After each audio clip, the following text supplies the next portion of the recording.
My name is Garrett, and this took place when I was a sophomore in college. When I didn't get a dorm after freshman year, I scrambled for off-campus housing. Long story short, I ended up in a co-op, part of a 3-house community that was sort of near campus, but not really. It wasn't ideal, but it was cheap, and I didn't have many options. Plus, I had a bike, so I didn't really mind the extra travel time. Most of the residents were young students like me, but there were a few exceptions. There were a handful of alumni, 1 or 2 TAs, and a few older people getting their degrees later on in life. But the person who immediately stood out to me was an older woman who lived in one of the other houses. From what I could tell, she was maybe in her late 50s, even though she looked a little older than that. She had graying hair and walked with a sort of limp, like she had some kind of back injury. She was really quiet and mostly kept to herself, and she always had this blank expression on her face. I assumed she had some kind of connection to the university, maybe faculty, or maybe an alumni, but no one explained, and I didn't ask. The first time I saw her do something strange was in our common kitchen, which was a little weird to begin with because the 2 other houses had their own kitchen, so I wasn't sure why she'd be hanging out in ours. She wasn't cooking or eating or even talking to anyone. She was just standing there while the rest of us were talking and running around, making dinner and listening to music. She didn't try and join in, she just watched us blankly. I caught eyes with her a few times, and part of me got the feeling that she was watching me specifically, even though I knew that was unlikely. No one acknowledged her, which I thought was a little weird too. Maybe they knew something I didn't. Later that week, I was doing some homework in my room when I saw her again. I glanced out my bedroom window, and there she was, staring up at me. As if that wasn't strange enough by itself, she wasn't even on the sidewalk, but rather in the middle of the street. It was getting late, and it was decently cold too, so she must have been freezing out there. I couldn't tell if she was looking into my window or just in the general direction of the house, but I felt like she was staring at me specifically. I don't know why I did it, but I waved at her, trying to be friendly. The moment I did, I instantly regretted it. She didn't wave back. Instead, she jumped up and down a few times like she was excited and then ran towards one of the other houses, presumably hers. I felt kind of sick. Not only had I acknowledged her, but I had confirmed that she had been looking into my room the entire time, and even if she hadn't, she now knew which room was mine. Later that night, I asked one of my housemates about her. He told me that that woman had always been there and that I should try my best to ignore her like the rest of them did. I inquired further about her, but the guy genuinely didn't know anything and said he was just repeating what someone had told him when he moved in. It didn't sit right with me, so I asked around until I got some semblance of an answer. One of the seniors in the specific house she lived in told me that she was associated with the university and was a little kooky, but that she didn't have a history of violence or getting physical. I asked him why no one found that as strange as I did, and he told me that they really couldn't control who lived there, as that decision was up to the property manager. I wasn't fully satisfied with that answer, but there was nothing I could do, so I tried to just block her out of my mind. But then it got worse. One night, I walked out of my room and nearly ran into her. She was in the hallway, standing right in front of my door. I literally jumped back because she caught me so off guard. It was past midnight on like a Tuesday, so the house was mostly dead. She didn't say anything when she saw me. She barely even reacted. Instead, she just turned and walked away as if I were the one who had intruded on her. I'm not going to go into every little detail, but there were several more occurrences like that one where I caught her either snooping somewhere where she had no business being or doing something she had no business doing. At some point, I lost my room key. All 3 houses had once been part of the same hotel, so all the rooms had personal locks and keys. It was a co-op, so most people just left their doors unlocked, but I was someone who couldn't sleep comfortably knowing someone could just walk into my room, so losing my key was a big deal. Everyone had a spare, including me, but I was pissed because I'd have to go make a copy of the key, and that was an extra annoyance I couldn't afford at the time. A few nights later, I woke up randomly in the night. I wasn't sure why at first, but then I heard it. There was a soft bumping coming from my closet every 20 seconds or so.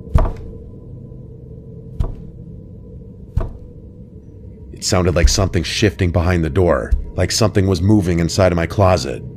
I'm not one to scare easily, and I'm definitely not one to be helpless in a dangerous situation, so I was going to deal with this myself.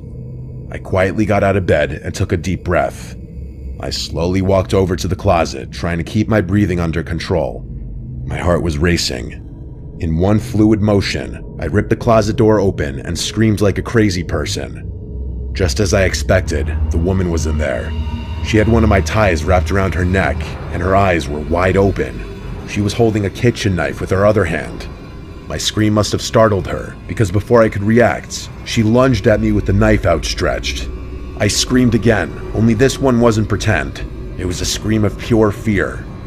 I wrestled her to the ground and was able to disarm her pretty easily, given how frail and small she was. That didn't make the situation any less terrifying, though. She kicked and fought and bit as I pinned her to the ground, screaming the whole time. I yelled for help, and I heard some doors slam, followed by some of my housemates running down the hall. My friend Lee immediately helped me immobilize the woman, and the two of us kept her pinned while someone else called the police. The rest of the night was a blur. The police got there quickly and arrested her on the spot. By that point, she had stopped screaming, but she refused to say anything either, which was extremely unsettling. The cops found my room key on her. Real big shocker there. A few weeks later, we got our answer about who she was. Apparently, she was the property manager's sister, who he had been letting live there under the radar. She had severe mental health issues, and instead of getting her proper care, he had just thrown her into one of the unoccupied rooms. I believe the property manager was eventually arrested for negligence and a slew of other things, and rightfully so. I honestly blame him so much more for what happened than her. If anything, I feel bad for her, but my pity won't erase the fact that she tried to kill me. I could have lost my life that night. I have no idea why she seemed so interested in me specifically, but I can only hope nothing like that ever happens to me again. I'm graduating soon, and I'm definitely going to miss college, but I don't think I'll ever be able to look back on my time here without thinking about that night.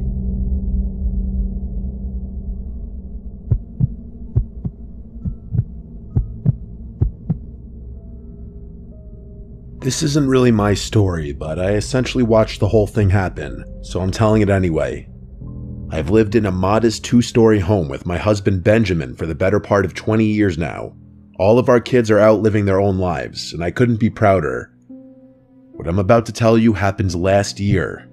Someone had just moved into the house across the street, which was really nice because I was getting sick of looking out at a vacant house all the time. I'm retired, so I spend a lot of time on my front porch, knitting, reading, enjoying the weather with my husband, you name it. I also listen to a lot of true crime podcasts out there, and sometimes I'll just play music. The person who moved into the house across the street was a young guy, maybe mid-20s.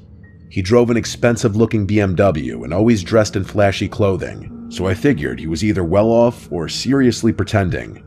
I hope I'm not giving the wrong impression about him. He was actually really sweet. He introduced himself to us after a few days. His name was Quinn, and he was a few years out of college, like I had guessed. He was a really bright guy and got along really well with Benjamin. They laughed and talked about sports, and Benjamin even dropped a few of his own college stories that I hadn't heard in a long time. Quinn said he worked in the entertainment industry, and that he did freelance work for some internet personality person, whatever that means. It kind of went over my head, but it must have been lucrative. He looked pretty wealthy, like I said. He talked about stocks with Benjamin and told us about some of the investments he was making. All in all, he seems like a nice guy.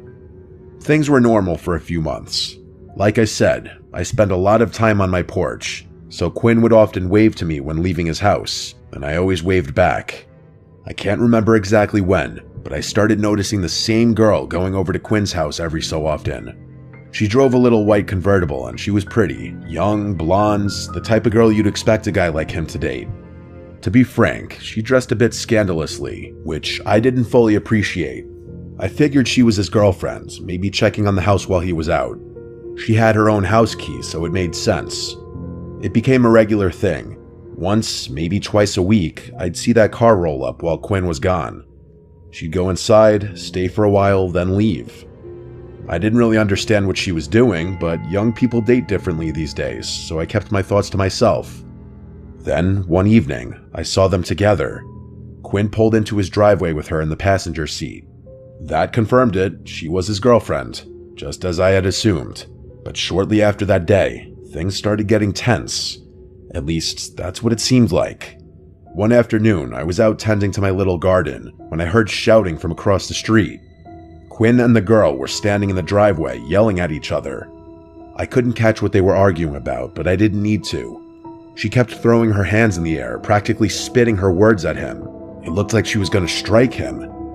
Eventually, she got in the car, slammed the door, and tore off down the road. Quinn shook his head and went back inside. I don't even think he noticed me. I figured it was a lover's spat. Every couple fights, and it wasn't my place to butt in where I was unwelcome. But then I saw that girl's car in front of his house again when he wasn't home. Not once, not twice, but multiple times. I told Benjamin, and he said it was rude to pry and that I should just leave the poor boy alone, which I agreed with. But then came the night everything went sideways. Benjamin and I were asleep when we woke up to sirens blaring outside. We rushed outside, joining the handful of neighbors who had come out to see what was going on. Quinn's house was swarming, police cars, an ambulance, the whole nine. We watched as the cops emerged from his house with that girl in handcuffs. She didn't struggle or scream, just accepted what was going on and stared ahead with a blank expression. We saw Quinn being rushed outside on a stretcher. He was a bloody mess, and I gasped at the sight. We didn't see him for a week after that. I was worried sick. When he finally came back, Benjamin and I walked over to check on him. He let us in without hesitation and told us everything. Apparently, that girl, her name was Ellie, had confessed to everything, making things easy for the police. For starters, she wasn't supposed to have his house key. She had stolen his spare and made a copy without him knowing. According to him, she started asking him for things. Fancy dinners, jewelry, expensive trips. When he hesitated, she got possessive and angry, which was when things started going downhill in their relationship. Every time she had shown up unannounced to his house, he hadn't been aware. She had access to his location through his phone, which I didn't even know was possible. She had gone through all of his stuff, but worst of all, she had planted hidden cameras in his room. Every time she went back to his house when he wasn't there, she was replacing the camera batteries and making sure they were still working. The argument between them that I overheard was Quinn's attempt at breaking up with her. She refused, and Quinn reluctantly agreed to go on a break. Ellie had seen everything through the cameras, and the next night, she went to his house with a knife. I'm not going to explain the rest, you get the idea. Somehow, Quinn managed to get her to the grounds, but not before she seriously injured him. The doctors said he was an inch away from needing surgery, or dying. Benjamin and I tried to console him, but he was visibly shaken. The last thing he said before we left was that he had learned his lesson about flaunting his money, especially around pretty girls. He moved out not long after. He said he didn't feel safe in that house anymore, and that his ex had tons of friends just like her, and he didn't feel comfortable with the thought that they might have known where he lived. We never saw him again. I pray to God he's doing okay. No one should ever have to go through something like that, especially not someone as young as him.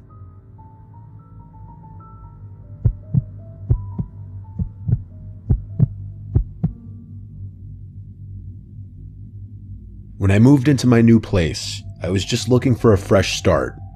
I won't get into the details, but let's just say I had a bad situation with an ex that made staying in my old city impossible. I ran into some money early in life and made some bad decisions about the kind of women I surrounded myself with. Lesson learned. The neighborhood I moved to is really nice. Low crime, quiet, mostly families. The houses here are really spaced out, which was partially what drew me there. But for some reason, the property next to mine is much closer in proximity than most of the other properties are to each other. And by the way, that house next door is huge. When I first saw it, I thought I could easily fit a family of 10. That's honestly what I assumed at first, that a big family lived there, grandparents and everything. But I could not have been more wrong. Even though I tried to be low-key, I wasn't going to be a rude neighbor. I took it upon myself to introduce myself to everyone in the neighborhood. For whatever reason, I decided to introduce myself to my next-door neighbors last. I couldn't tell you why. Everyone else I met seemed really sweet and genuine. I'd say 90% of them were parents of young children. And yes, they were all slightly intimidating, purely based on how successful they seemed to be. I wasn't too sure how a younger guy like myself would easily blend into a community like that, but that was more of a personal concern. When I got around to meeting my next-door neighbor, my social battery was mostly drained from having spent the day making small talk with strangers. I knew if I just went back home, I was never going to be as motivated to meet them, so I just sucked it up and walked up their driveway. I had gotten accustomed to being greeted by someone middle-aged, so when a young-looking dude in a mullet opened the door, I was a little taken aback. Hell, he looked even younger than me, which was definitely a shock. I recovered quickly and went ahead with my new-to-the-neighborhood spiel. As I went on, he flashed me this massive smile and actually cut me off before I could even finish talking. He said something along the lines of, "Oh wow, someone who was born in my decade, what a nice surprise." I laughed and told him the same thing, venting to him about how out of place I felt as a single guy in his late 20s among so many families with kids. He told me not to worry about that, and that most of the people who lived here kept to themselves, which was kind of a relief for me. He introduced himself as Damon, and told me I should come by for a drink sometime. I shrugged my shoulders and said, hell, why not right now? To which I expected him to laugh and invite me in. Instead, though, he looked over his shoulder like he was scanning his living room, and then he turned back to me, saying he wished he could, but he was busy working. I asked him what he did for work, because it just seemed like a normal follow-up question to what he said, and he dropped his smile a bit. After a weird stare, he laughed and just said, finance, but didn't elaborate any more than that, which I thought was a bit strange. I told him fair enough, and asked if he had any roommates. To my surprise, he told me he lived there alone, which was absolutely insane to me given how big the house was. We chit-chatted for a few more minutes, and he gave me his number before going back inside. I was excited that someone my age lived here, especially because he seemed like a really chill guy, but I couldn't get over how odd it was for someone like that to live all alone. And yeah, I know I was essentially doing the same thing, but you have to keep in mind my house wasn't even half the size of his. Anyway, I went back home and got on with my life. That was about 6 months ago. For a few weeks after that, nothing eventful really happened. I texted Damon a few days after he gave me his number to try and set something up, but he'd always complain about how busy he was and how sorry he was that we couldn't hang out. Eventually, I gave up with him. Not in a hostile way, just in a you do you kind of way. I'm definitely not the type of person to bend over backwards for someone who seems disinterested. I never saw anyone coming or going from Damon's place. No visitors, no parties, no girls, nothing. He never even got takeout delivered, which was strange to me because his car was always in the driveway. I genuinely didn't know what he ate because I literally never saw him leave the house. The guy lived like a ghost. I work from home, and the office in my house is on the 3rd floor, which overlooks Damon's property, if you're wondering how I knew so much about his living habits. I know it sounds obsessive and a little creepy, but his house was also just a glance away from my monitor, so I couldn't help but look over from time to time.